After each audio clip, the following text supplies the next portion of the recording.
सनातन वैदिक धर्म की जय। बोलिए मर्यादा पुरुषोत्तम श्री रामचंद्र भगवान की जय। बोलिए माता पार्वती नाथ श्री शंकर भगवान की जय। बोलिए श्री केशरी नंदन हनुमान जी महाराज की जय। बोलिए माता रुक्मणी नाथ श्री कृष्ण भगवान की जय। बोलिए संत शिरोमणि श्री गोस्वामी जी महाराज की जय। बोलिए आनंद कंदयुग प्रवर्तक महर्षि दयानंद जी महाराज की जय। बोलिए गौ माता की जय। बोलिए भारत माता की जय। आइए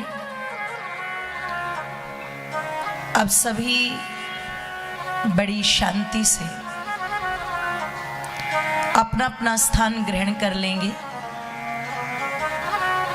और जो पुरुष वर्ग हैं वो थोड़ा सा आगे आगे भी यदि आ जाएंगे तो बहुत अच्छा रहेगा। माताएं भी थोड़ी आगे आ सकती हैं और बिल्कुल चिंता मत करना आप। इस आगे वाले स्थान में हमने प्रातःकाल यज्ञ किया था तो इसमें कोई टोना टोटका नहीं कर रखा है। ये बिल्कुल अपने दुनिया ने चढ़ाए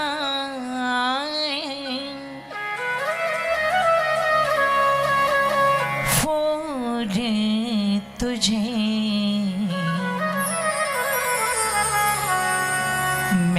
खुद को चढ़ाने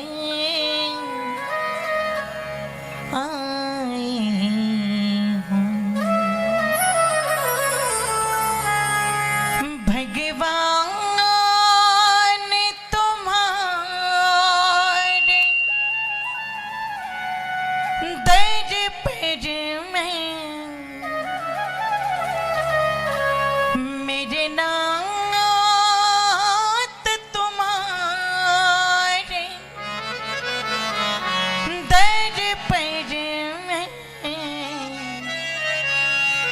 सर्वस लुटाने आए हो। दुनिया ने चढ़ाए फूल तुझे मैं खुद को चढ़ाने आए हो। दुनिया ने चढ़ाए फूल तुझे मैं खुद को चढ़ाने आई हूँ। भगवान तुम्हारे दर पर मैं मेरे नाथ तुम्हारे दर पर मैं सर्वस लुटाने आए हो। दुनिया चढ़ाए फूल तुझे मैं खुद को चढ़ाने आई हूँ। आइए भजन के साथ में मीठी मीठी सी तालियों को सभी खोल भी देंगे। आनंद के साथ में एक साथ सभी के सभी।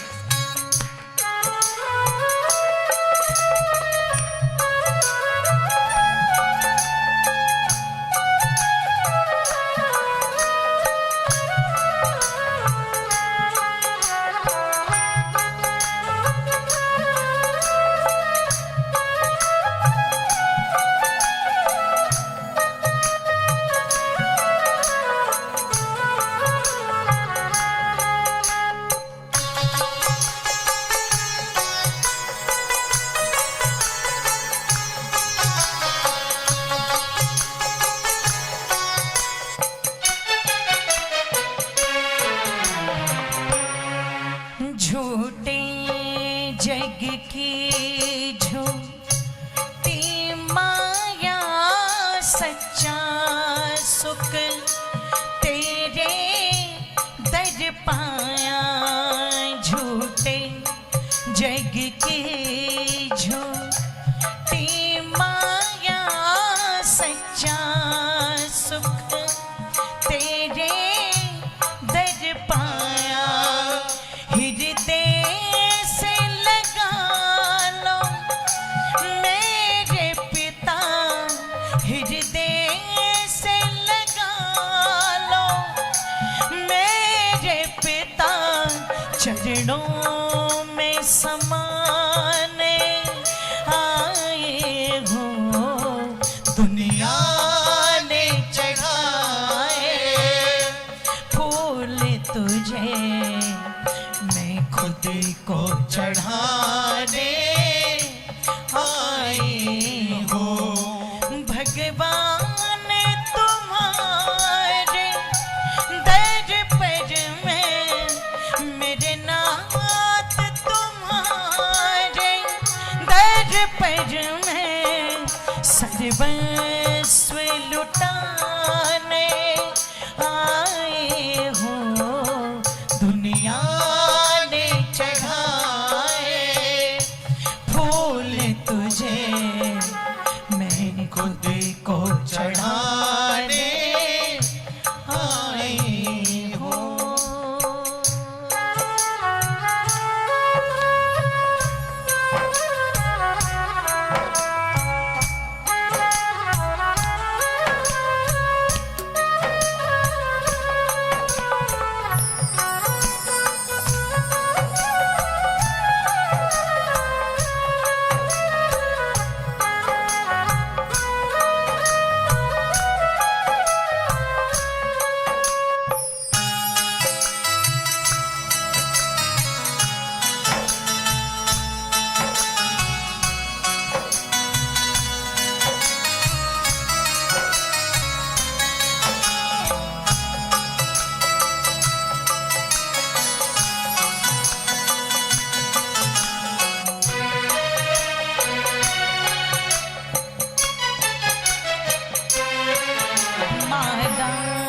सांसों की बनाई है तेरी ज्योति, जिसमें समाई है।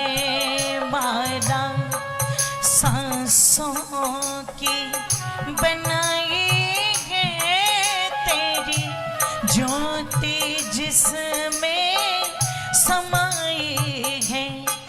तेरे प्रेम की जलती ज्योति में, तेरे प्रेम की जलती ज्योति में, अभिमान जलाने आए हो।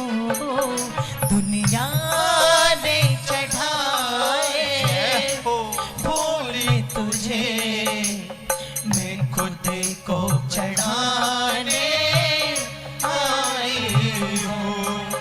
भगवान तुम्हारे दर पर मैं, मेरे नाथ तुम्हारे दर पर मैं, सर्वस्व लुटाने आए हो।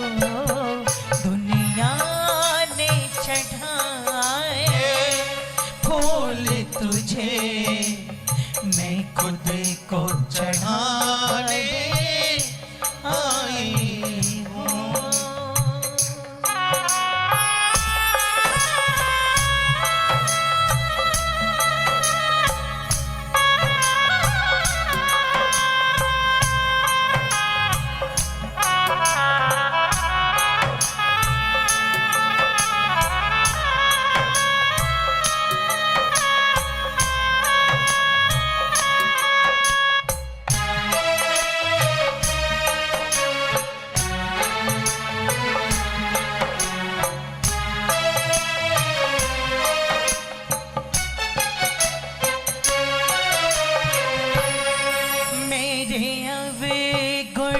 चितना लाना प्रभु मेरी श्रद्धा में लो लगाना प्रभु मेरे अवगुण चितना लाना प्रभु मेरी श्रद्धा में लो लगाना प्रभु मेरे अवगुण चितना लाना प्रभु मेरी श्रद्धा में लो लगाना प्रभु टूटे फूटे भावों से भरा टूटे फूटे भावों से भरा ये गीत सुनाने आए हो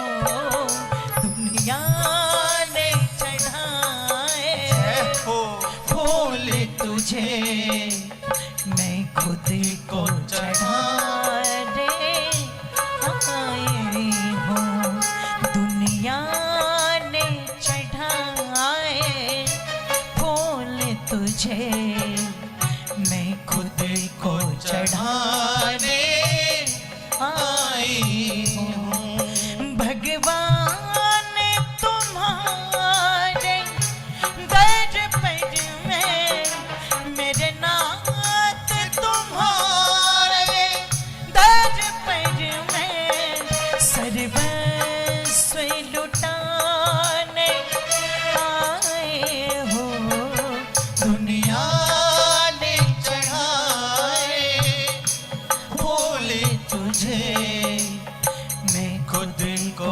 चढ़ाने आई हूँ मैं खुद को चढ़ाने आई हो मैं खुद को चढ़ाने आई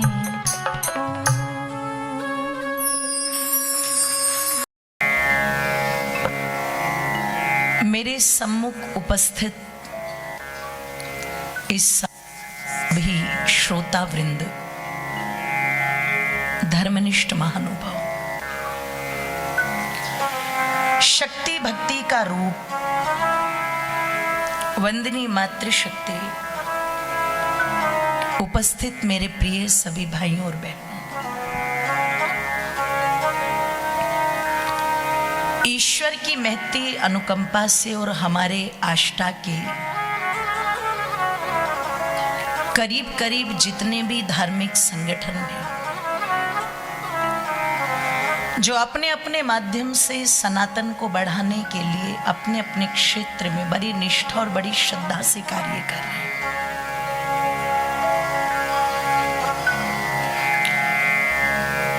उन सभी संगठनों के अथक प्रयास और पुरुषार्थ से ये पवित्र पावन 6 दिवसीय वैदिक सत्संग यहाँ पर चल रहा है जिसमें एक संगठन हमारा वेद प्रचार मंडल जिसका उद्देश्य है भगवान की वाणी वेद का प्रचार करना और वेद का प्रचार होगा तभी वेद की रक्षा होगी ईश्वर की वाणी की रक्षा होगी इसलिए इस दायित्व को जिस मंडल ने हिंदू थे सुदृढ़ थे उन्होंने एक बड़ी प्यारी सी बात एक बार कही कि मैंने आर्य समाज को बहुत गहराई से जाना है पढ़ा है और इस निष्कर्ष पर मैं पहुंचा हूं जब तक ये आर्य समाज रूपी आंदोलन चल रहा है ये संगठन चल रहा है ये दौड़ रहा है तब तक हिंदू समाज चल रहा है आपको क्या लगता है स्वामी श्रद्धानंद को गोली क्यों लगी होगी आप चिंतन कीजिएगा बंधुओं विचार कीजिएगा इस आष्टा में यहाँ पर बहुत सारे व्यक्ति ऐसे बैठे हैं जिनके दिल में ये दर्द उठता होगा कि क्यों मेरे हिंदू समाज के बेटे और बेटियां धर्मांतरित होकर के दूसरी तरफ जा रहे हैं। दर्द उठता है कि नहीं उठता है? बोलो, उठता है। आप चिंतन करना, आज आप सुनते हो कि 10 चले गए, 20 चले गए, तो आपको कितना कष्ट होता है। पर आर्य समाज का एक धुरंधर सन्यासी स्वामी श्रद्धानंद, जिसने अपने समय के अंदर 6 लाख मुसलमानों को शुद्ध करके हिंदू बनाया था, सोचो कितना बड़ा काम किया। ऐसे ही किसी ने छुरा नहीं भोंक दिया, गोली नहीं मार दिया करके लोगों, उन्होंने बहुत बड़े काम किए। अरे पंडित लेखराम का बेटा बीमार, और माँ कहती है लेखराम मत जा, तेरा एक ही बेटा है, बीमार है। नहीं माँ, पंजाब में एक गांव है, पूरा का पूरा मुसलमान होने जा रहा है। मैं कोशिश करूंगा जाकर के समझाऊंगा, ओ गुरु गोविंद सिंह की संतानों अपने धर्म को मत त्यागो, ओ उद्धम सिंह के वंशजों अपने धर्म को मत त्यागो। मैं समझाऊंगा जाकर के। चल पड़े पंडित लेखराम। जिस ट्रेन में बैठे पता लगा ये रुकती नहीं है उस स्टेशन पर। सोचा मैं तो दयानंद का सिपाही हूं, जिसे अलकनंदा के बर्फ के टुकड़े नहीं रोक पाए तो मुझे ये ट्रेन क्या रोक पाएगी। चलती ट्रेन से कूद गए, और जब चलती ट्रेन से कूद गए और चोट लगी और खून खराबे में पहुंचे गांव में, सरपंच से मिले। सरपंच ने कहा और बात तो बाद में करो, पहले ये बताओ तुम्हें चोट क्यों लगी, कौन हो तुम, क्या हमारे कोई रिश्तेदार हो तुम, या इस गांव के भूले भटके हो? इन्होंने कहा ना, रक्त संबंध आपके साथ कोई नहीं है, लेकिन वैचारिक संबंध बहुत बड़ा है, और उस विचार के भाई नाते के कारण मैं आपके बीच में आया हूं, आपको ये कहने के लिए कि अपने धर्म को मत त्यागो। गौ माता को पूजने वाला अब गौ के खाने वालों के पास जाएंगे, गायत्री के पूजने वाले अब कलमा पढ़ने जाएंगे। अरे जो दूसरे की बेटियों में भी अपनी बेटी देखते हैं वो उनके घर जाएंगे। जो 15 साल तक जिसे बहन बहन कहते हैं और 15 साल के बाद उसे बेगम बना करके बैठ जाते हैं, अब उनके घर जाओगे तुम? मैं बस यही कहने आया हूं। सरपंच ने कहा महोदय आपके शब्दों में बहुत प्रभाव है, लेकिन शब्दों से ज्यादा मेरे लिए ये चीज आश्चर्यजनक है, आप अपनी जान पर खेल करके केवल हमें बचाने के लिए आ गए, तो अब तो कुछ भी हो जाए मैं इस गांव के एक भी बच्चे को इस्लाम स्वीकार नहीं करने दूंगा। आप तो प्रचार करो हमारे क्षेत्र में। पंडित लेखराम ने प्रचार करना शुरू किया। 10 दिन हुए थे प्रचार करते करते। पत्र मिला। पत्र में लिखा हुआ था, पंडित लेखराम तुम्हारा जो बेटा बीमार था वो मर गया है, वो बचा नहीं। पत्र पढ़ा। सरपंच ने पूछा क्या हुआ लेखराम, क्या लिखा है पत्र में? पंडित लेखराम अपनी जेब में पत्र लेकर के एक भी आंसू आंखों में बिना लिए कहते हैं, आष्टा वालों मेरा बेटा था, बीमार था, वो गुजर गया। सरपंच ने कहा बीमार बेटे को छोड़ करके आ गए? अरे पागल आदमी, बाद में आ जाते। इसने कहा सरपंच साहब तब तक तो बहुत देर हो जाती। आज जो योद्धा बन के आप मेरे साथ चल रहे हो ये ना हो पाता। आप तो मुझे यहाँ पर पता लगा बड़े भाई का कुर्ता और छोटे भाई का पजामा पहने हुए मिलते हैं, तब क्या कर लेता मैं। अरे भले ही मेरा एक बेटा चला गया, गुजर गया, लेकिन जाति के जो हिंदुओं के हजारों बेटे थे मैंने वो तो बचा लिए। वो संगठन पता नहीं है हमें, और कई बार गलती उन लोगों से भी हो जाती है जो अपने नाम के पीछे आर्य लगा करके चलते हैं। आर्य किसी भवन का नाम नहीं है। अगर कोई व्यक्ति नाम के पीछे आर्य लगा करके चल रहा है तो लोग उसमें उसका पूरा संगठन देखते हैं। इसलिए संगठन से जुड़ने वाले व्यक्ति को बहुत सावधान रहना चाहिए। आपको देख करके आपके संगठन का विस्तार होगा। इसलिए मदन मोहन मालवीय जी ने कहा जब तक आर्य समाज दौड़ रहा है हिंदू समाज चल रहा है। जिस दिन ये दौड़ना बंद करके चलना आरंभ कर देगा हिंदू खड़ा हो जाएगा। जिस दिन आर्य समाज खड़ा हो गया हिंदू बैठ जाएगा, और जिस दिन आर्य समाज बैठा हिंदू लेट जाएगा, और जिस दिन आर्य समाज लेट गया हिंदू मर जाएगा। ध्यान रखिएगा। और ये मैं ऐसे ही नहीं कह रही हूं, वास्तव में पढ़ करके देखना। ये तो एक ऐसा आंदोलन था, और वो आंदोलन अगर रुक जाए तो फिर क्या प्रभाव। इसलिए रुकना नहीं है, इसको निरंतर आगे बढ़ाना है। ऐसे ही एक संगठन जो हमारी मानव सेवा समिति है, ये जिसमें बड़े त्यागी तपस्वी लोग जुड़े हुए हैं,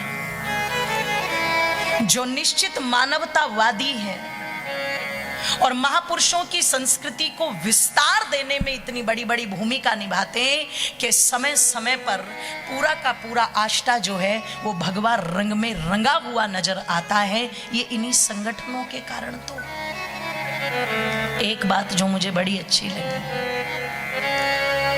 कई जगह जाते हैं, ध्यान रखिएगा, धमकियों पर धमकियां मिलती है, फोन पर आती है, उठा लेंगे, ये कर देंगे, वो कर देंगे। भगवान का नाम लेके चल रहे हैं, कोई बात नहीं।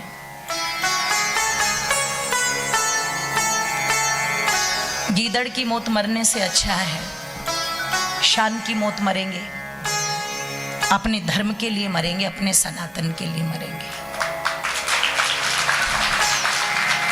कई बार ऐसी जगह है जहां पर जाकर के बोलते हैं, और बोलना इसलिए पड़ता है कि पता लगा अगर 100 घर हिंदुओं के हो, मैं 10, 20, 30 की बात नहीं कर रही, 100 घर हिंदुओं के, और ये मेरी पीड़ा है आष्टा वालों, नफरत नहीं है मेरे अंदर, पर ये मेरी पीड़ा है।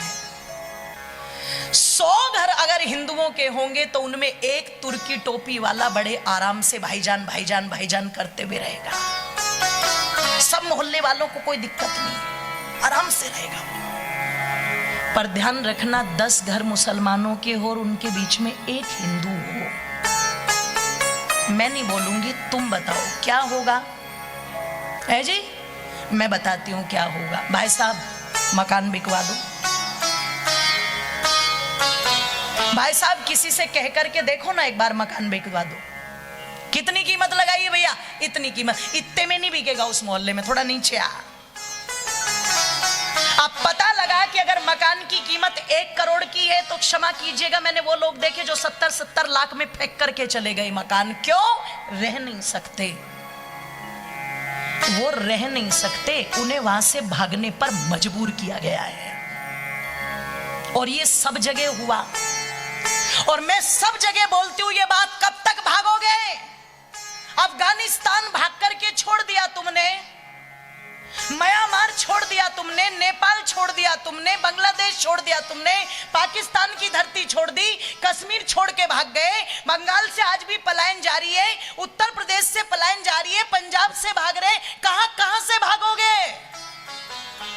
क्या आपको नहीं लगता कि डटने का समय आ चुका है, पैर दबाने का समय आ चुका है, पैर गड़ाने का समय आ चुका है, और ऐसा रुद्र रूप दिखाने का समय आ चुका है कि तुम्हें ना भागना पड़े, अपितु वो भाग जाए? आपको नहीं लगता? ऐसा बहुत कम देखने को मिलता है, पर एक बार तालियां रुकनी नहीं चाहिए। मां शीतला धाम की समिति का धन्यवाद करना, जिन्होंने आष्टा में इस सपने को साकार करके दिखा दिया है। दोनों हाथ उठा करके जोरदार तालियों से बोलिए मां शीतला धाम की जय हो। मैं धन्यवाद करती हूँ उस समिति का जिसने इतने गजब का कार्य किया है। एक बार मैं चाहूंगी उस समिति से जुड़े हुए सभी सदस्य अपने स्थान पर खड़े हो जाएं, जो भी कोई है। वैसे तो पूरा आष्टा जुड़ा हुआ है, पर ध्यान रखिएगा जो चले हैं ऋषियों के वंशज बन करके, एक बार जोरदार तालियां, दोनों हाथ उठा करके बोलिए सत्य सनातन वैदिक धर्म की जय हो। इन्होंने वो काम कर दिखाया है,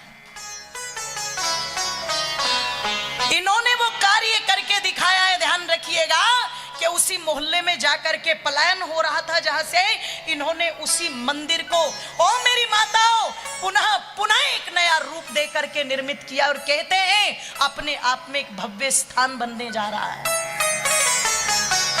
और अब क्या हो रहा है? अब वहां से वो दूसरे वाले जो है ना, वो जो छलनी सर पे रख लेते हैं, ना बारिश ना धूप, कुछ नहीं रुकता, बताओ क्या लॉजिक है उसका। अब वो वहां से भाग रहे हैं। और ये वास्तव में बहुत जरूरी है कि डट करके खड़ा होगा और खड़ा होना पड़ेगा। क्योंकि आपने कभी देखा होगा, जब आप डरने लगते हैं, कोई कुत्ता आपके पीछे पड़ जाए तो वो क्या करता है, आप डर के चलते हो ना, तो कुत्ता और तेज चलता है, भोंबो भोंबो करता हुआ। आप थोड़ा तेज चलोगे, वो भी और तेज चलेगा, भोंबो भोंबो करता हुआ। और अगर कोई वहां पर समझदार व्यक्ति हो तो एक बार कुत्ते को देख करके वहीं खड़े हो जाना। अब उसकी वो भों भों चे चे में आ जाएगी।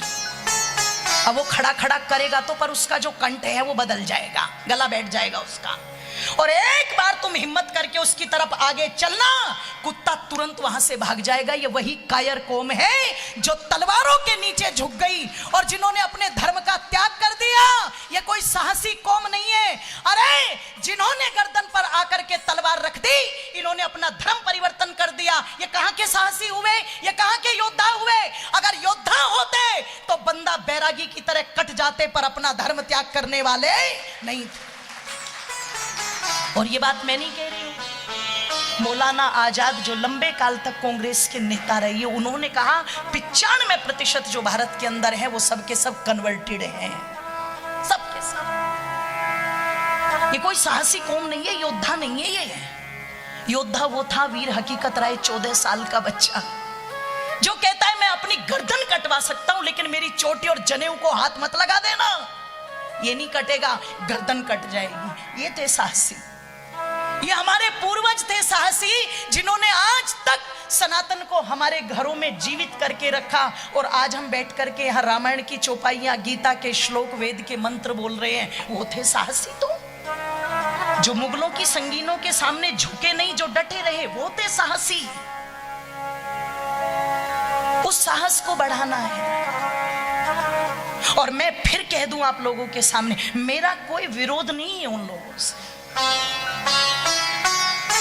लेकिन जो ध्यान रखिएगा, आप चिंतन करना, विचार करना, जो इसी देश में रहता है, इसी देश का खाता है, इसी की हवा में सांस लेता है, यहीं पर सब चीजें उसे सुविधाएं मिल रही है। जितनी सुविधाएं उसे अन्य देशों में नहीं मिल रही, उससे ज्यादा सुविधाएं यहां मिल रही है। और वो फिर भी इतना बड़ा गद्दार कि वो भारत तेरे टुकड़े होंगे के नारे लगाता है। बताओ ऐसे गद्दार सांपों को पाल करके करना भी क्या है। ये गद्दार आज नहीं तो कल ये डसेंगे तो है ही। इसलिए जो माता शीतला धाम समिति ने ये कार्य किया है, मुझे जिस दिन से पता लगा है, मेरी हृदय के रोम रोम से उनके लिए धन्यवाद निकल रहा है। और कमजोर मत पड़ने देना उनके साहस को। मेरी माताओं, कह दूं आप लोगों के सामने, तुम्हें पूजा करनी है ना, तो लाइन लगा देना वहां पर। ऐसा लगे कि जैसे एक तीर्थ बनकर के आष्टा में तैयार हो चुका है, वो लाइन टूटनी नहीं चाहिए, ध्यान रखना। ये तुम्हें करना है काम। मनोबल बढ़ेगा, साहस बढ़ेगा। आज यहां हुआ है, कल को दूसरी जगह ये साहस दिखाएंगे, परसों को तीसरी जगह दिखाएंगे, और तब जाकर के हम कह सकते हैं कि भारत का हिंदू राष्ट्र बनने का सपना पूरा हो सकता है।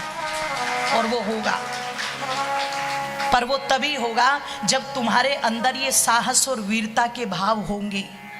और जरूरी है, आप जिन महापुरुषों की, देवी देवताओं की पूजा करते हो, आपके जितने भी देवी देवता हैं, ध्यान रखिएगा, चाहे कृष्ण, चाहे राम, चाहे हनुमान, चाहे शंकर भगवान, सब शस्त्र लेकर के खड़े हैं। शंकर भगवान है तो हाथ में क्या है, बोलते जाओ एक बार। राम जी है तो हाथ में क्या है, अगर वहां पर हनुमान जी है तो हाथ में क्या है, और अगर कृष्ण जी है तो उनके हाथ में। तेरी मुरली की धुन सुनकर मैं वृंदावन से आई हूं। मुरली तो बहुत सुन ली तुमने, पर कृष्ण के वंशजों, अब मुरली वाले का समय नहीं है, अब सुदर्शन चक्र वाले को लाना पड़ेगा। आइए, हमारे मध्य में हमारे स्वामी जी पहुंचे हैं। स्वागत करेंगे और मैं भारत जी से प्रार्थना करूंगी उन्हें मंच पर ही ले आएं। मैंने आपको देख लिया था पर उस समय विषय कुछ ऐसा चल रहा था, मैंने कहा इनका खून ठंडा ना हो जाए, ये उष्णता बनी रहनी चाहिए। आइए जोरदार तालियों से स्वामी जी का स्वागत करें। बोलिए सत्य सनातन वैदिक धर्म की जय। ओ मेरी माताओं, मैं कह दूं आप लोगों के मध्य में आज उस सुदर्शन चक्रधारी की आवश्यकता है, वास्तव में आवश्यकता है। अगर अपने अस्तित्व को बचाना है, अगर अपने मान सम्मान स्वाभिमान को बचाना है, ध्यान रखना हम वो लोग हैं जो दिन रात भगवान से प्रार्थना करते हैं, सर्वे भवन्तु सर्वे सन्तु सर्वे भद्राणि मां कश्चित् दुःख। हम दिन रात प्रार्थना करते हैं भगवान से, परमात्मा सब सुखी हो, सब निरोग हो, सब स्वस्थ हो, यही तो प्रार्थना करते हैं। पर चिंतन करना, आतंकवादियों को भी स्वस्थ बनाओगे क्या? गौ के काटने वालों को भी निरोगी बनाओगे क्या? बहन बेटियों की अस्मत लूटने वालों को भी ध्यान रखना, प्रेम से देखोगे क्या? जो तुम्हारी भारत माता के टुकड़े करने की बात करता है, क्या उनको भी कहोगे सर्वे भवन्तु सुखिने की वो सुखी रहे? अरे नहीं, सर्वे सजना सुखी भवन्तु और सर्वे दुष्टा दुखी भवन्तु, ये नारा लगना चाहिए।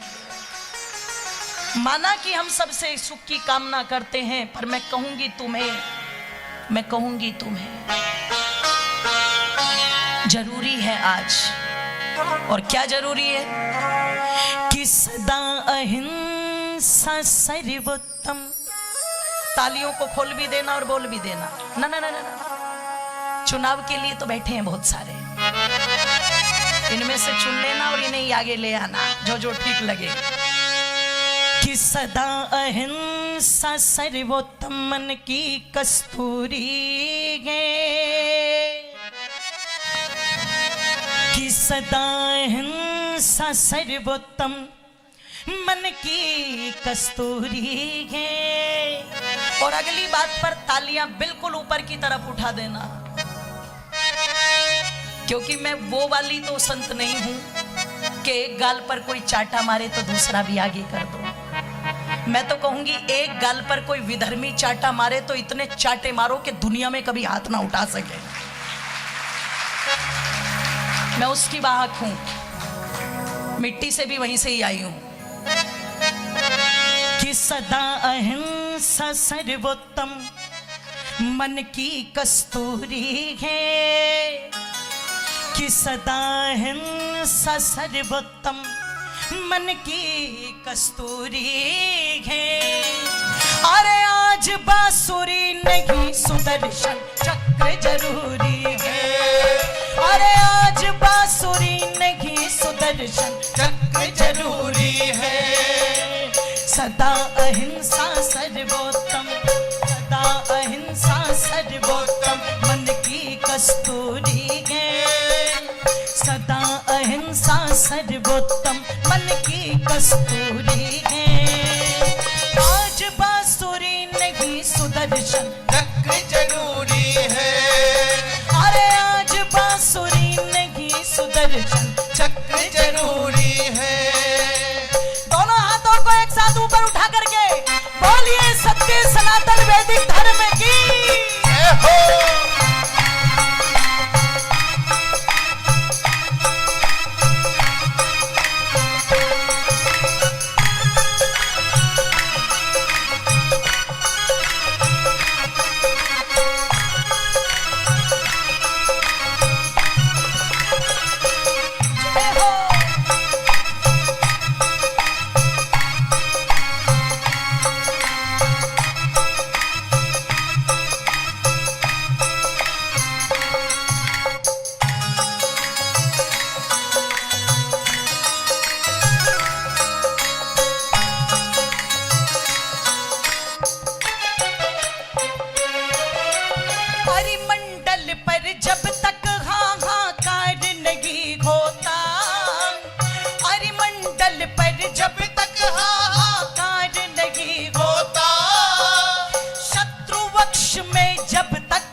सपना साकार नहीं होता।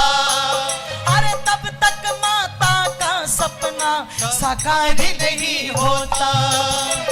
हिंसक पशु के लिए, हिंसक पशु के लिए व्यर्थ में हलवा पूरी है। हिंसक पशु के लिए व्यर्थ में हलवा पूरी है। आज बांसुरी नहीं सुदर्शन चक्र जरूरी है। जय हो।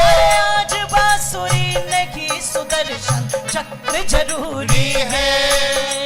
सदा अहिंसा सर्वोत्तम मन की कस्तूरी है।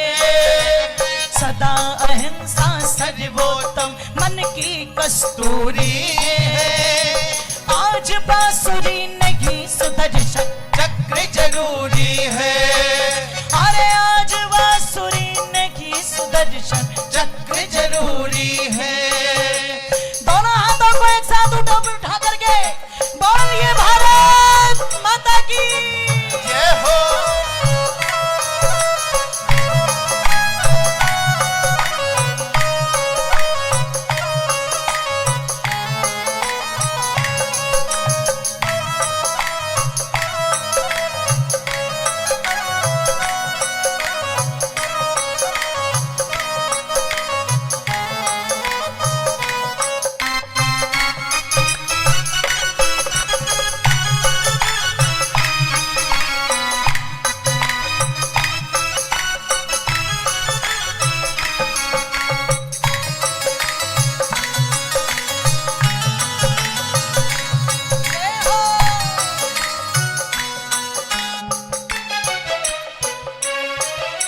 सोमनाथ का मंदिर टूटा कहाँ अहिंसा थी।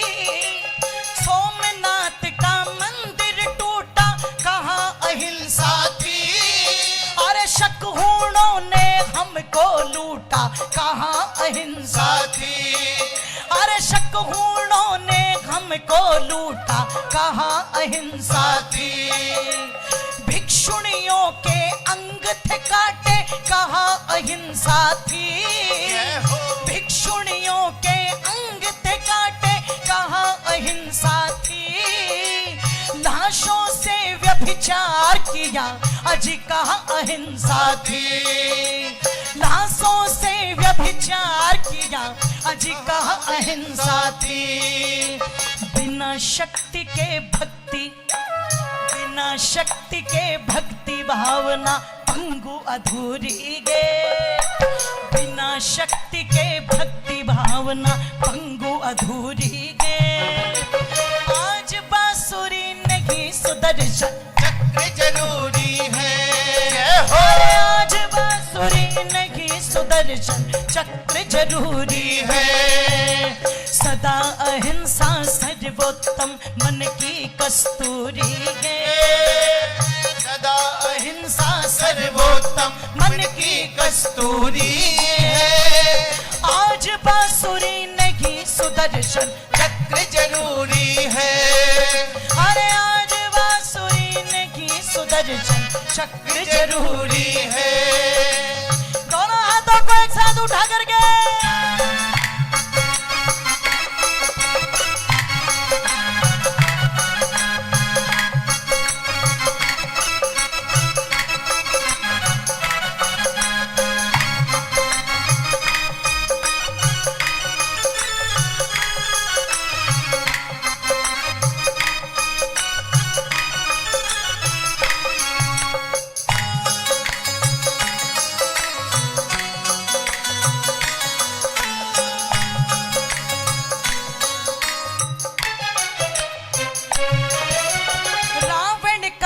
कहो कब उपदेशों से मानेंगे।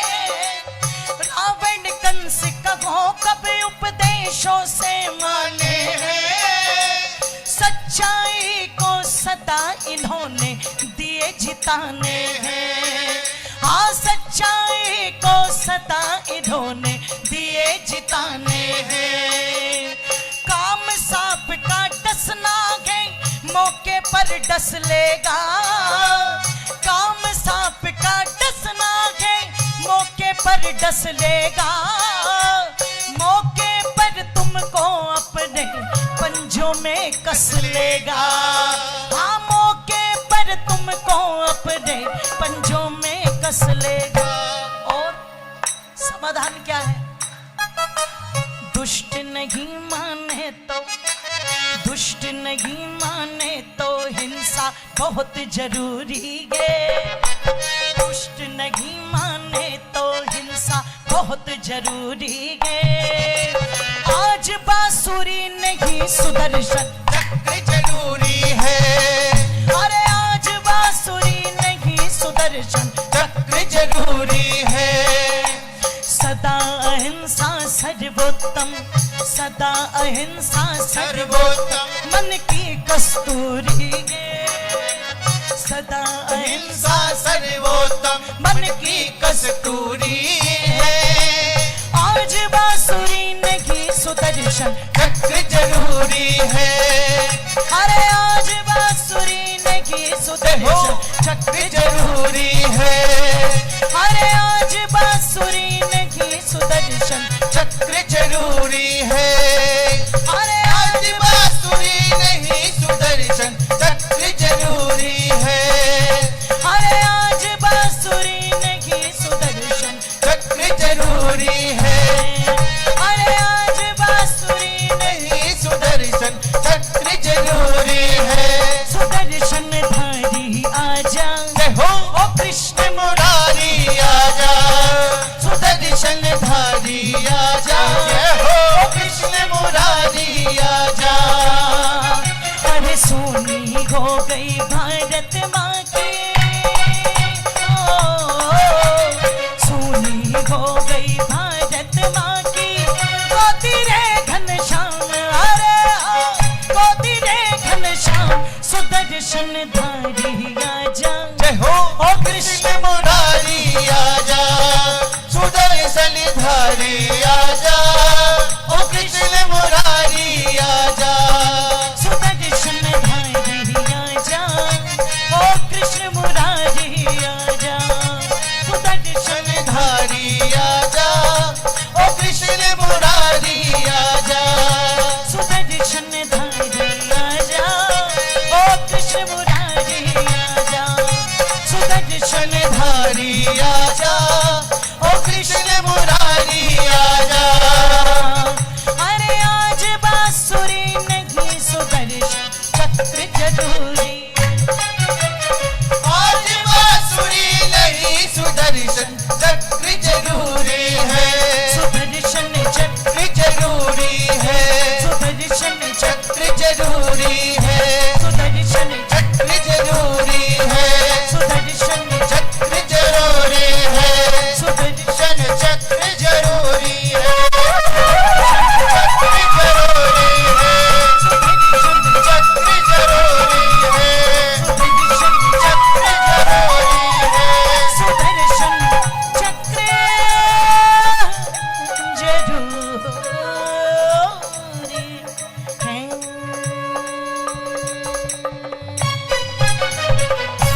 बोलिए सत्य सनातन वैदिक धर्म की। बांसुरी नहीं सुदर्शन। अगर वास्तव में समाधान चाहते हो ना, किन का समाधान? समाधान इस बात का कि तुम्हारे मंदिर ना टूटे। समाधान इस बात का कि घर से जब बेटियां निकलती हैं आपकी, तो ऐसा तो नहीं किसी की कुदृष्टि उस पर हो। क्योंकि कई बार कुदृष्टि रखने वाला मारीच की तरह भेष बदलता है। मारीच ने भेष बदला था, क्या बन गया था? जोर से बोलो। हिरण ना, स्वर्ण हिरण। और मैं कभी कभी स्त्री की बुद्धि के बारे में सोचती हूँ तो कभी कभी लगता है भगवान कुछ तो फंक्शन अलग लगाए तूने। अच्छा तुम क्यों हंस पड़ी? इसका मतलब तुम में भी वायरस है कहीं ना कहीं। आइए हमारे मध्य में हमारे आर्य जी कानड़ से चल कर के हमारे मध्य में पहुंचे हैं। एक बार जोरदार तालियों से स्वागत करो। मैं हृदय की गहराइयों से उनका यहाँ पहुंचने पर वंदन अभिनंदन करती हूं। निवेदन कर रही थी आप लोगों के मध्य में, जरा देखना जो भगवती माता सीता एक स्वर्ण हिरण को देख करके राम जी से कहती है, भगवान ला दो ना, ला दो ना, ला दो ना। प्रेम करती थी, अधिकार जमा रही है। और जिससे प्रेम नहीं, जिसके विरुद्ध नफरत है, सोने के हिरण पर अपना मोह दिखाने वाली सोने की लंका को लात मारती रही लगातार लगातार। मैं कह रही थी मारीच ने एक भेष बदला और भेष बदल करके कोशिश की भगवती सीता को रिझाने की। आज ऐसे ही मारीच घूम रहे हैं, हाथ पर कलावा बांध के, माथे पर तिलक लगा करके, जय श्री राम बोल के, और ऐसे दिखाएंगे जैसे दुनिया में इनसे बड़ा कोई लड़की का सम्मान कर ही नहीं सकता। और ये मेरी सीधी सादी बहनें, ये पागल हो जाती है। इन्हें लगता है दुनिया में इससे ज्यादा सम्मान तो मुझे कोई दूसरा दे ही नहीं सकता। अब उसे पागलपन के दौरे पड़ रहे हैं, इतने दौरे पड़ रहे हैं, इतने दौरे पड़ रहे हैं कि वो अपने माता को त्याग दे, पिता को त्याग दे, घर को त्याग दे, सब छोड़ दे। रिश्तेदार समझा रहे हैं, अड़ोसी पड़ोसी समझा रहे हैं, समाज के प्रबुद्ध लोग समझा रहे हैं, बेटी इसके पीछे मत जा, ये धोखेबाज है ना, ये तो बहुत धार्मिक है, ये तो राम जी का काम करने वाला है। अब बाद में पता लगता है राम का नाम लेने वाला तो रमजान वाला निकला। इसकी तो ऊपर की जो पैकेजिंग थी वो अलग थी और अंदर का जो मटेरियल था वो, जोर से बोलो। अब जो वहां पर कह रहा था मेरे साथ तुम्हें कभी कोई बंधन नहीं होगा, अब इतना बंधन, इतना बंधन। गई तो थी, पता लगा साड़ी पहन करके, और उधर से काली वो घोघुमाई सी बन के आई उड़ के। मैं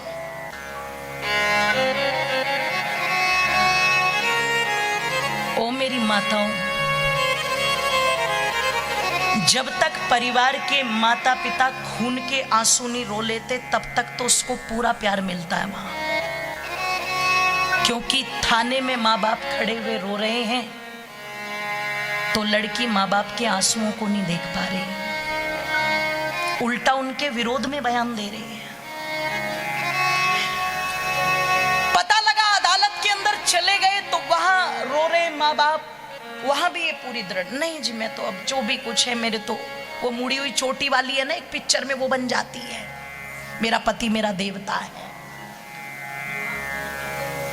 अब जैसे ही उधर से माँ बाप के मुंह से निकला कि ठीक है एक काम करना, आज के बाद तू हमारी तरफ से मर गई, असली खेल अब शुरू होता है। असली खेल वहां शुरू होता है। जैसे ही माँ बाप के मुंह से तड़पते, और क्या कहेंगे, जैसे ही माँ बाप के मुंह से निकला अब तू हमारे लिए मर गई, और अब्दुल को पता लग गया कि इसके घर वालों ने कह दिया। अब अब्दुल अपना असली खेल दिखाता है। घर में घुसा तो दो बेगम आई पहले से ही अस्सलाम वालेकुम करने। बोले ये कौन? बोले ये तुझसे पहले वाली है। 1 से 5 बच्चे हैं, 1 से 6 बच्चे हैं, 6-7 तू पैदा कर, एक प्राइमरी स्कूल तो घर में ही खुल जाएगा। सरकार राशन दे ही रही है, सुविधा तो ले रहे हैं ना सरकार की पूरी पूरी। वोट दे सरकार को, ना दे वो बात अलग है। अब आप चिंतन करना, विचार करना, अब उसे पता लग रहा है अब सब्जी में नमक कम है तो दे थप्पड़, दे थप्पड़। अब कह रही है आंसू बहाते हुए, माँ बाप की मान लेती, पड़ोसियों की मान लेती, वो आए थे वो आरएसएस आर्य समाज वाले, उनकी मान लेती, तो आज ये दिन ना देखना पड़ता। अब बुद्धि खराब, ध्यान उधर, काम ठीक से होता नहीं है, गलती करती है। बात बात पर इसका अब्दुल धमकी देता है, तलाक दे दूंगा, और एक दिन गुस्से में बोल भी दिया तलाक तलाक तलाक। अब जाए तो कहां जाए? 2 रास्ते हैं, या तो मरे नहीं तो हलाला करवाए फिर।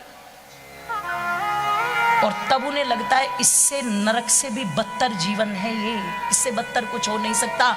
हजारों लड़कियां आज यही नरक का जीवन जी रही हैं, लाखों। और वे कहीं और से निकल करके नहीं जा रही है, वो हमारे और आपके परिवारों से ही निकल करके जा रही है। और मैं निवेदन कर दूं, मैं फिर कह दूं आप लोगों के सामने, ये किस कारण हो रहा है? ये हमारी गलती के कारण हो रहा है। हम स्वतंत्रता नहीं दे रहे हैं, हम स्वच्छंदता दे रहे हैं। आपका बेटा हो बेटी हो, स्वतंत्रता दो, लेकिन स्वच्छंदता बिल्कुल मत दो। बच्चों को नहीं पता होता कि हमें किस रास्ते पर जाना है। कोई संतान सौभाग्यशाली जो इस विवेक चिंतन को रखे, ज्यादातर युवा पीढ़ी को पता ही नहीं। इसलिए थोड़ा सा ध्यान जरूर रखो। ओ मेरी माताओं बंधुओं, निवेदन कर दूं आप लोगों के सामने, ये जो चल रहा है इस प्रकार का जिहाद, ये बहुत खतरनाक है, बहुत खतरनाक। और इसको रोकने की अगर कोई पद्धति है तो वो एक ही है, जितने उत्तम संस्कार अपने बेटे और बेटियों को दे सकते हो उतने दो। एक बार अगर धार्मिक रास्ते पर तुमने उन्हें लगा दिया तो वो युवा, ध्यान रखना, अपने सनातन से जुड़ेंगे। अब ये जितने भी यहाँ प्रतिभागी आए थे, सबके सब ये बूढ़े थोड़ी ना थे, सारे ही तो युवा थे। और जो दिन रात राम का नाम ले रहे हैं, हनुमान जी का नाम ले रहे हैं, इतनी तो गारंटी है कि वो कभी भी अपने धर्म के पथ से विमुख होने वाले। इसलिए रोज आधा घंटा अपने बच्चों को बैठाओ, गायत्री का जाप, छोटे छोटे श्लोक, रामायण, गीता। और मैं तो कहती हूं, एक बार बच्चों की बुद्धि को अगर सचेत करना है तो सत्याग्रह प्रकाश पढ़ा दो, अपनी बात बुद्धि चमक जाएगी। जरूरी है ये। आप कैसे सोच रहे हो कि केवल भगवान राम जी का नाम लेके हम बच जाएंगे? अरे राम का नाम तो रावण पता नहीं दिन में कितनी बार लेता था, पर बच गया था क्या? मैं निवेदन कर दूं, राम जी का नाम लेना महत्वपूर्ण है, पर राम जी के नाम से ज्यादा राम जी का काम करना महत्वपूर्ण है। चित्र की पूजा करनी महत्वपूर्ण है, पर चरित्र की पूजा उससे ज्यादा जरूरी है। हिंदू सोचता है हम बचेंगे, संख्या तुम्हें बढ़ानी नहीं है जी। इतनी बड़ी संपदा में तुम एक पैदा करके, मैंने बताया था ना, एक पैदा करेंगे और वो भी छछुंदर टाइप से का। संख्या आपको बढ़ानी नहीं है, धार्मिक आपको बनना नहीं है। धर्म के मंच पर राजनीति की बातें मत करो, देश की बातें मत करो। कई जगह तो मेरा ही विद्रोह हो जाता है, ये कथा चल रही है, राजनीति चल रही है जी। मैंने कहा तू एक काम कर, तू यहां से भाग जा, तेरा यहां कोई काम नहीं। ये कायरों के लिए नहीं है, ये बहादुरों के लिए सभा है, यहां वही बैठेगा जिसमें कलेजा होगा। तेरे लिए नहीं है, ये भाग जा तू यहां से। आप चिंतन करना, विचार करना, संख्या हमें बढ़ानी नहीं है, धार्मिक हमें बनना नहीं है। धर्म के यहां पर देश की बात मत करो, अपनों को गले हमें लगाना नहीं है। चांद तक पहुंच गए, मंगल तक पहुंच गए, तब एक उपलब्धि प्राप्त की हमने कि हाँ ये हमारे भाई हैं जी, ये शेड्यूल कास्ट है ना, हम इनको अपनी बराबर में बैठा के भोजन कराते। क्या खाक उपलब्धि है ये? भोजन कराने से ही बात बन जाएगी? भूल गए क्या तुम? चौपाइया रोज सुनते हो ना, रामायण किसी न किसी माध्यम से कानों में ही पड़ती है ना। कभी विचार किया तुमने इस बात पर? आज तुम कह रहे हो कि भोजन करा दो तो इतने पर ही बात बन जाएगी। कैसे बनेगी? कैसे बनेगी? अगर दिमाग में तब भी तुम्हारे ये है कि भोजन करा रहे तो एहसान कर रहे हो क्या? अरे उस राम को तो देखो जिस राम के काल में माता शबरी उनकी भक्त थी। ईमानदारी से कहना अष्टा वालों, तुम्हारे जितनी बड़ी भक्त थी या तुमसे बड़ी भक्त थी राम की? जोर से बोल दो। क्या हुआ, आवाज नहीं निकल रही? पीछे वाले श्रीलंका में बैठे हुए हैं क्या?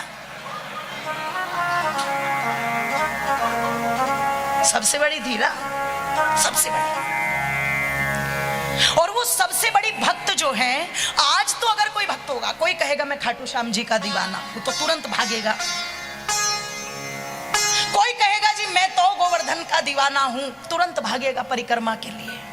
कोई कहेगा मैं तो काशी विश्वनाथ का दीवाना हूं, तुरंत भागेगा।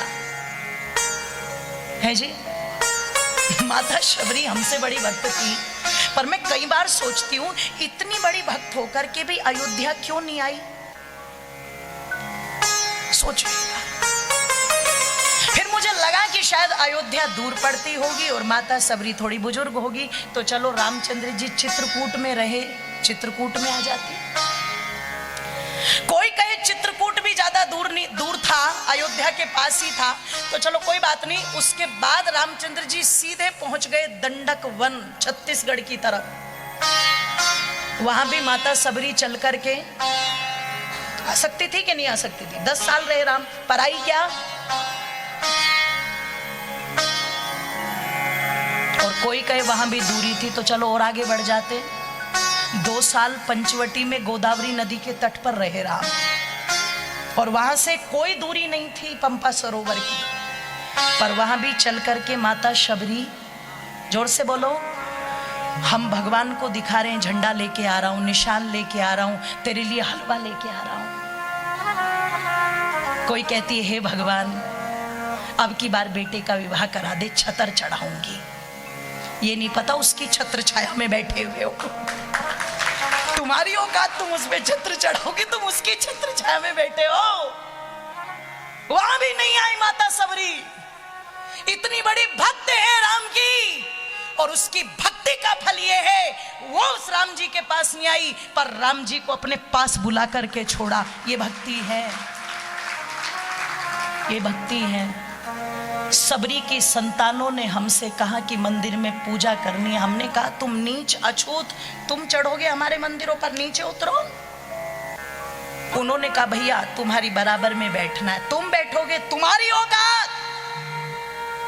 निषाद राज के वंशजों ने कहा भैया हमें भी अपने साथ ले चलो। अरे तुम चलोगे, तुम जिस रास्ते पर चलोगे उस पर झाड़ू लगा देना, क्योंकि उच्च वर्ग के लोगों को चलना। और परिणाम क्या हुआ? वो जो संवेदनशील आंखों से तुम्हारी तरफ देखते थे, तुमसे जुड़ना चाहते थे, वो निषाद राज की संतानें, वो सबरी की संतानें, वो विदुर की संतानें, हमने केवल अपने अभिमान में उनको दूर कर दिया। और जब तुमने दूर किया तो जो गिद्ध की दृष्टि दड़ा करके बैठे थे, चादर वाले और फादर वाले, उन्होंने तुरंत अपने गले लगा लिया उन्हें, और वो लेकर के चले गए तुम्हारी ताकत। जो तुम्हारे लिए तलवार चला सकते थे, आज वो जय भीम के नारे लगा रहे हैं। अरे मैं तो भीमराव अंबेडकर को पढ़ती हूँ तो मेरे रोंगटे खड़े हो जाते हैं, जिन्होंने पूरे समाज से कहा था कि चाहे बुद्ध की शरण में चले जाना, महावीर की शरण में चले जाना, पर इस्लाम के मानने वालों की तरफ देखना भी मत करो। आज अगर उनके मन में विद्रोह है तो इसका बहुत बड़ा कारण हम हैं। और मैं फिर कहूंगी आपसे, आप बहुत अच्छा काम कर रहे हैं, लेकिन केवल इस बात पर अभिमान मत करो कि हम उन्हें बराबर में बैठा करके खाना खिला रहे हैं। बात सीधे सीधे वो होनी चाहिए जो वेद कहता है। अगर ब्राह्मण के घर में भी पैदा होकर के कोई बालक नालायक है तो वो भी शूद्र है, और शूद्र के घर में भी पैदा होकर के अगर कोई बालक विद्यावान है तो वो भी ब्राह्मण है, उसे ब्राह्मण की तरह सम्मान दो। सिद्धांत ये होना चाहिए। जय हो। ये सिद्धांत होना चाहिए। आप सोचो, राम इतने बड़े राजाओं की संतान है, राम मर्यादा पुरुषोत्तम राम है, राम घट घट में बसे हुए हैं राम, और राम चल करके खुद माता सबरी के पास पहुंचे। इसमें बड़प्पन मां शबरी का नहीं लोगों, बड़प्पन तो राम का है। क्या आज उस बड़प्पन की आवश्यकता राम के प्रत्येक संतान को नहीं है? सबको है, सबको है। पता नहीं कितने सबरी के वंशज उन मोहल्ले में बैठे हैं जिन मोहल्लों में हम जाना भी पसंद नहीं करते। क्या आपको नहीं लगता आपके ये धर्म प्रचार की सभाएं उन मोहल्लों तक भी पहुंचनी चाहिए? और मैं सच कहती हूँ लोगों, इतना तो मुझे भी पता है, वो भले ही वो गरीब झोपड़ी में रहते हो, पर वो दिल के इतने अमीर है, तुम 1 कदम बढ़ाओगे वो 10 कदम तुम्हारी तरफ रखेंगे। वो दिल के इतने अमीर है, वो आज भी भोले के सच्चे भक्त हैं, वो आज भी इतने भोले हैं। तुम एक बार भाई कहना, वो मैं समझती हूँ तुम्हें ध्यान रखना, माई बाप कह करके आज भी तुम्हारे, आज भी साथ में पीछे पीछे चल देंगे। वो आज भी इतने निर्दोष हैं। दूसरे लोग उन्हें बरगला रहे हैं। इसलिए कहूंगी, झांकना कभी उन मोहल्लों में जाकर के जहां सबरी की संतानें रहती है, चले जाना राम की तरह। तब पता तो लगे कि हम कितने बड़े राम के मानने वाले हैं। क्योंकि अगर हम यही कहते रहे रामा रामा हरे हरे हलवा खाओ पड़े पड़े, तो इससे तो बात बनने वाली। बात कैसे बनेगी कि शबरी बैठी बाट में, बाट तो समझते होंगे ना, गुजरात वाले कहते हैं बाट जोइए छे। प्रतीक्षा कर रहे थे कि शबरी बैठी बाट में राम आ जाना, कि शबरी बैठी बाट में, माँ शबरी बैठी बाट में कि राम आ जाना, कुछ मेरी सुनना कुछ अपनी सुनाना। शबरी बैठी बाट में, शबरी बैठी बाट में कि राम आ जाना, कुछ मेरी सुनना कुछ अपनी सुनाना। शबरी बैठी बाट में, माँ शबरी बैठी बाट में कि राम आ जाना, कुछ मेरी सुनना कुछ अपनी सुनाना। शबरी बैठी बाट में, हाँ शबरी बैठी बाट में, हाँ शबरी बैठी। भजन को पूरा नहीं कर रही क्योंकि समय हो गया है, आपको नींद भी आ रही होगी, नहीं आ रही है? तालियां बजा दो। और तालियां बजाने से भी बात नहीं चलेगी, अध्यक्ष महोदय गेट बंद करवा दो और ताला लगवा दो। कि भक्ति है कितनी तुमको कैसे मैं बतलाऊंगी, कैसे मैं बतलाऊंगी। भक्ति है कितनी तुमको कैसे मैं बतलाऊंगी, कैसे मैं बतलाऊंगी। टूटी फूटी चारपाई पर कैसे बिठाऊंगी, हाँ कैसे बिठाऊंगी। टूटी फूटी चारपाई पर कैसे बिठाऊंगी, हाँ कैसे बिठाऊंगी। श्रद्धा का बिछोना मेरा, श्रद्धा का बिछोना मेरा, आसन वही जमाना।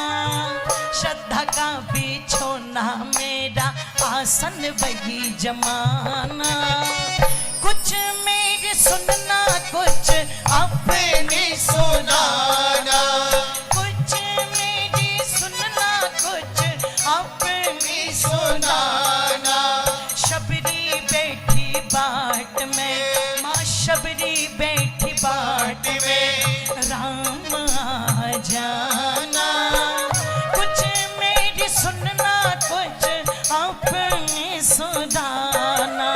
शबरी बैठी बाट में, माँ शबरी बैठी बाट में। दोनों हाथों को एक साथ ऊपर उठा करके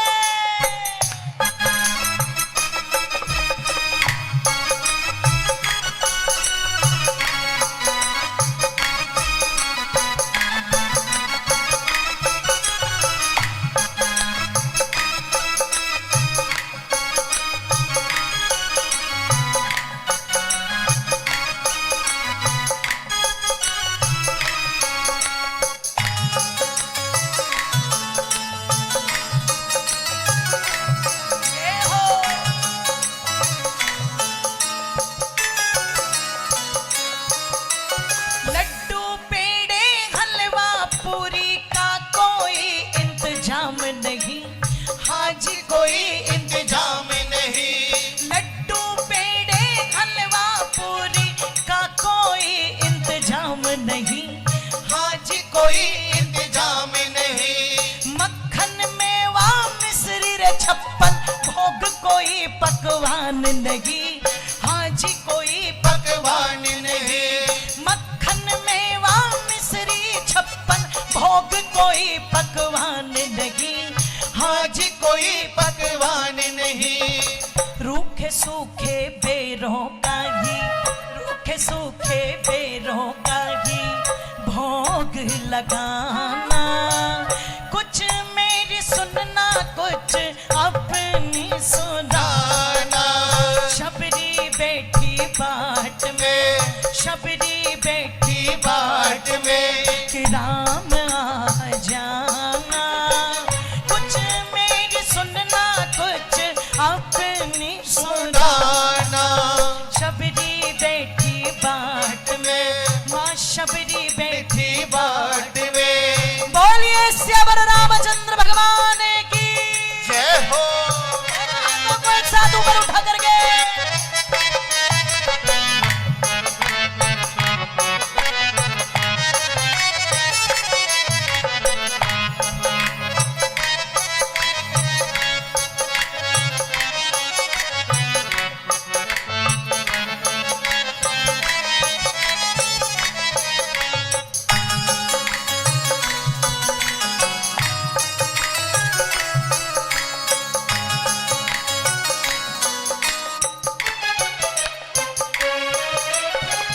दर्शन को है रघुनंदन, आंखें मेरी तरस रही, आंखें मेरी तरस रही।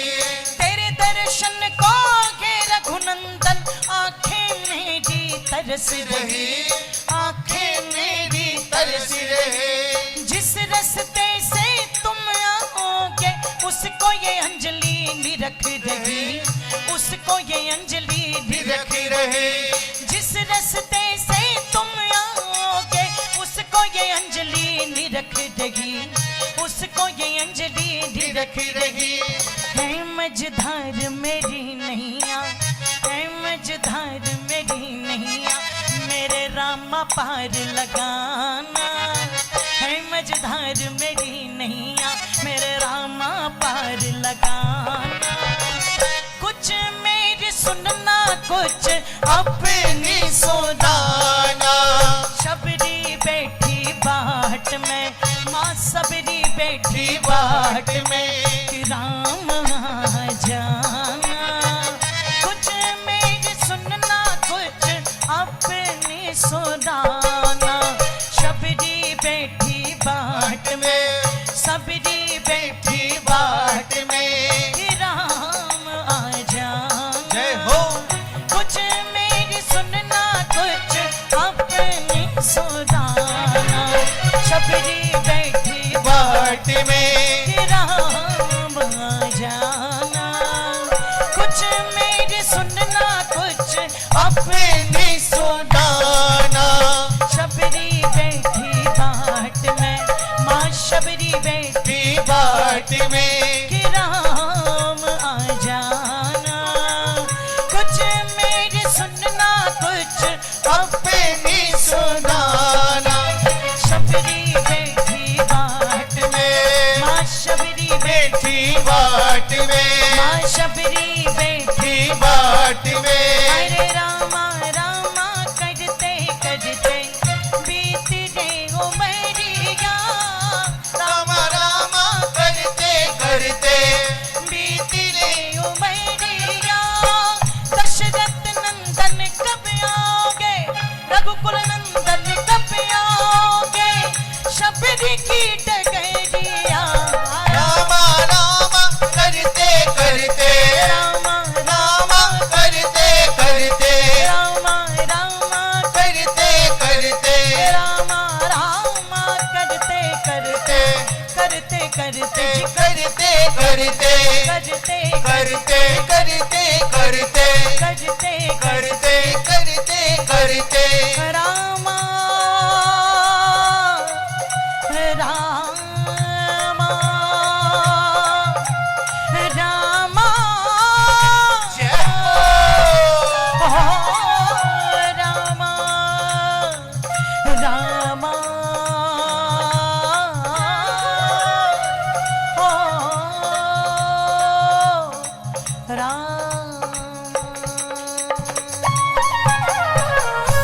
बोलिए भगवती माँ शबरी की जय, बोलिए श्यावर रामचंद्र भगवान की। की जय।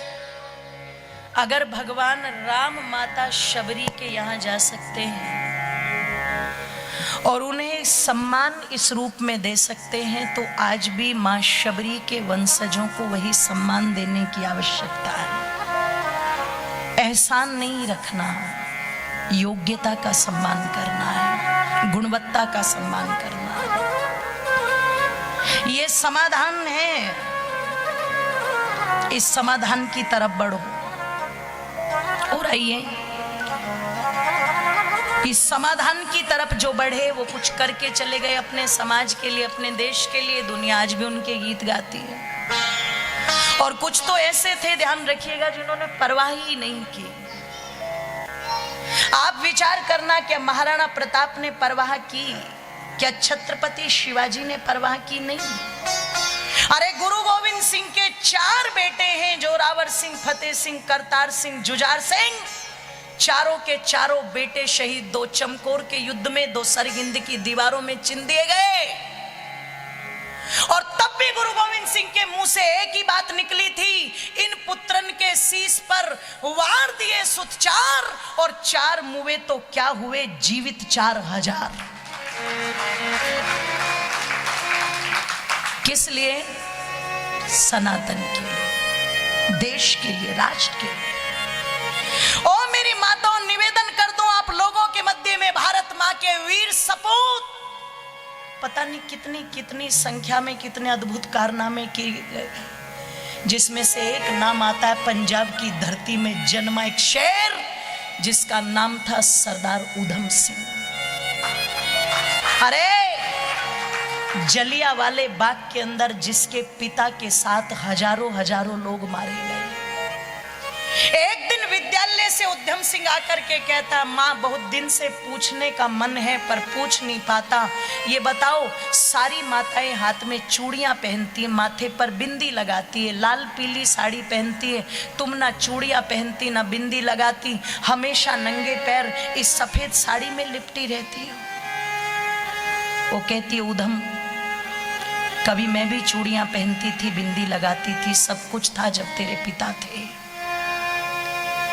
पर वो पापी, वो नीच हत्यारा, वो ओडायर जिसने जलियांवाले बाग के अंदर वो खून का नंगा नाच खेला था और इतने लोग उसमें मर गए थे, जिसमें तेरे पिता भी शहीद हो गए थे बेटे, उसने मेरा ही नहीं पता नहीं कितनी स्त्रियों का सुहाग छीन लिया था, कितनी महिलाओं को इस सफेद साड़ी में लपेट दिया था। छोटा सा उधम कहता है, माँ तू रो मत, तू चिंता मत कर, एक दिन तेरा उधम उसी के सीने में गोली मार करके आएगा।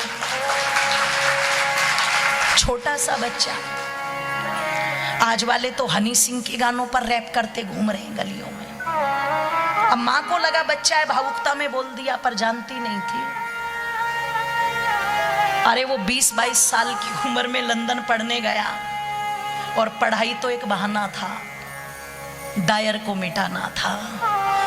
ओ मेरी माता, वो लंदन के अंदर पढ़ने के लिए गया, उसने अपने पूरे जीवन को एक तरफ रख करके वो बचपन का लक्ष्य याद किया। मेरा लक्ष्य डॉक्टर बनना नहीं, अधिकारी बनना नहीं है, व्यापारी बनना नहीं है, मुझे धन नहीं कमाना, मुझे तो जलियांवाले बाग का बदला लेना है लंदन के अंदर ही। कल मैंने कहा था ना, ये जो फिल्मी डायलॉग बोलते हैं, पुष्पा झुकेगा नहीं, ये फिल्म के नहीं है, ये तुम्हारे ग्रंथों में भरे पड़े हैं। लंदन के अंदर, ओ मेरी माताओं, निवेदन कर दूं आपके सामने, कैस्टन हॉल के अंदर पता लगा डायर आने वाला और वहां उसका भाषण हो गया।